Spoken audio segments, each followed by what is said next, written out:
What's up everyone, it's Arnold here. I've talked a lot about Robinhood on this channel, but being Canadian, I gotta show some love for my Canadian friends out there as well. So I'm gonna talk about Wealthsimple Trade today. It's an amazing trading platform, but it's got its pros and cons. I'm gonna talk about 10 things you need to know before using Wealthsimple Trade. And spoiler alert, I actually switched from Wealthsimple Trade to TD. So stay till the end to hear exactly why I did that. For my American friends out there, this might not exactly apply to you unless you decide to move to Canada, so you can watch, but just know that it might not exactly apply to you. So with that said, let's get started.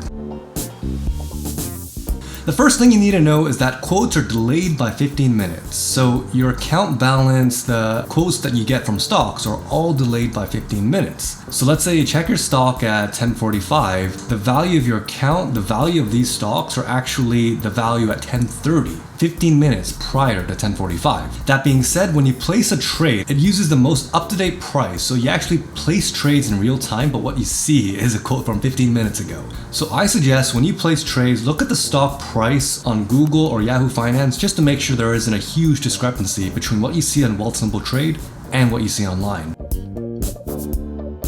Your account is in Canadian dollars on Wealthsimple Trade. So that means that although you can buy an American stock, your currency is converted to USD at the moment of purchase. Vice versa, if you sell, the currency is also converted at the moment of sale. So that means, unlike other brokerages which offer a USD account, Wealthsimple forces you to convert currency and place the trade at the same time. In other brokerages, you can convert when USD is cheap, that works to your advantage. Although that being said, according to Wealthsimple, they all charge a certain conversion fee. At Wealthsimple, it's 1.5%, but at other brokerages, it's apparently 2%. Your shares are actually not with Wealthsimple. It's actually with a company called Share Owners Inc. Canada. It's a registered investment dealer in Canada, and it's a member of the Canadian Investor Protection Fund, which means that if Wealthsimple or Share Owners goes out of business, your shares are guaranteed to be returned to you, even if you don't see your stock on their website anymore because they went out of business. Another thing is that not all shares are available on Wealthsimple Trade. The first criteria is that it must be on certain exchanges. For Canadian stocks, the exchanges that are available are TSX, TSX-V, and NEO. For American stocks, it's NASDAQ and NYSE. So if the stock that you're looking for is not traded on these exchanges, that might be the reason why you can't find it. As an example, ARKK, the famous American ETF from Cathie Wood, is on Wealthsimple Trade because it's available on NYSE.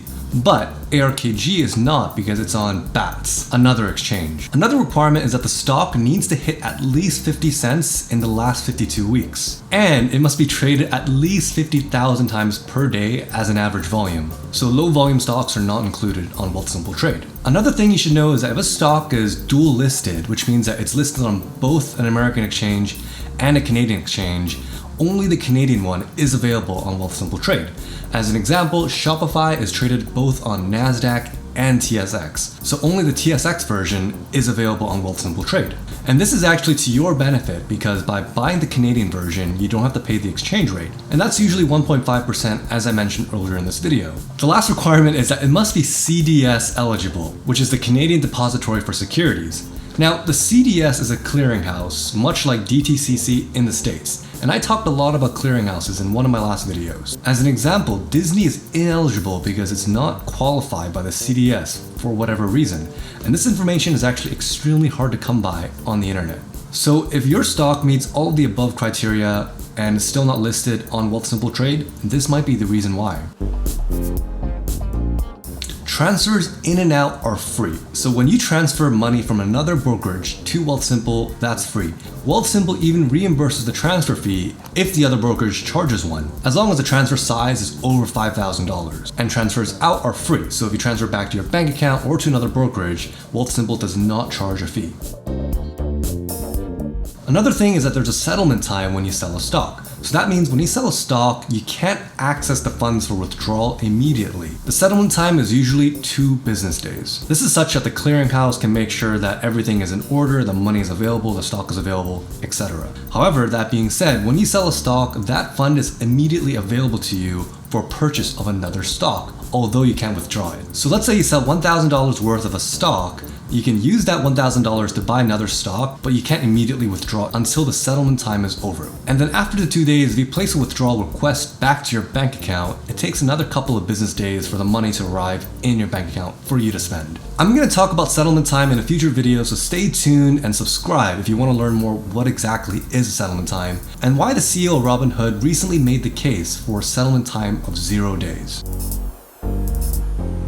So why did I move to TD? Well, it's actually because one of the reasons I mentioned, the lack of a USD account on Wealthsimple.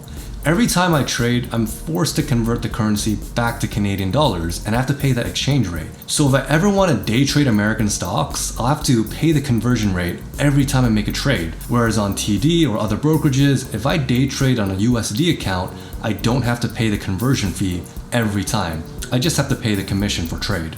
For small volumes, that might not exactly matter, but when you get to the thousands or tens of thousands, it starts to add up. As an example, a trade worth $10, 1.5% is just 15 cents. But on a trade worth $10,000, 1.5% gets to $150. So compare that with a $10 flat commission fee, and you can start to see why I moved from Wealthsimple to TD. So Wealthsimple, if you're listening to this, please implement a sort of USD account so I don't have to pay the conversion fee every time I place a trade. I want to emphasize, however, this only applies to American stocks. If you day trade Canadian stocks, that's actually pretty good because you don't have to pay the commission either. So that's it, everybody. These are the top things you need to know before using Wealthsimple and why I moved from Wealthsimple to TD. I hope you learned something today. I hope this armed you with information and makes you a better trader on Wealthsimple Trade. If you like this content, like and subscribe, and I'll see you in the next video.